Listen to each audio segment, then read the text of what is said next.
এদিকে রাজশাহী বিশ্ববিদ্যালয়ে রাকসু নির্বাচনের মনোনয়নপত্র বিতরণ শেষে আজ ও রোববার দাখিল। নির্বাচন কমিশন জানিয়েছে প্রার্থীরা ডোপ টেস্টের রিপোর্ট নিয়ে মনোনয়ন দাখিলের জন্য আসছেন। আগামী রোববার শেষ দিনে মনোনয়ন দাখিলে ভিড় বাড়তে পারে বলে ধারণা করা হচ্ছে।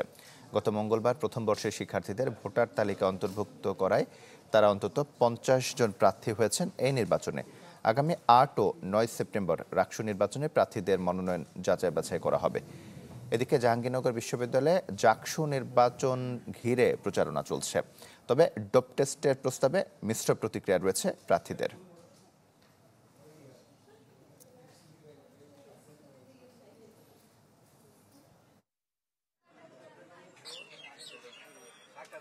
আমাদের প্যানেলে আমরা মনে করি যে এটা আরো আগে করা দরকার ছিল।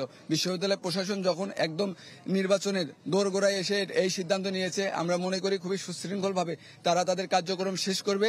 সারাপাশি হচ্ছে একটা উৎসবমুখর আমেজ, সবার সাথে কথা বলছি, সাধারণ সময় তো এত কথা বলা হয় না, সো অনেক পরিচিত বাড়ছে। পাওয়ার পলিটিক্সের চর্চা এবং হচ্ছে লেজুর ভিত্তিক দলীয় লেজুর ভিত্তিক ছাত্র রাজনীতির চর্চা, এটা আসলে মিনিমাইজ করার জন্য আমার মনে হয় যে নিয়মিত হচ্ছে আসলে ছাত্র সংসদগুলো কার্যকর করা দরকার। আমরা যখন চূড়ান্ত প্রার্থী তালিকা প্রকাশ করব, তারপরে হচ্ছে প্রচারণা তারা শুরু করবে।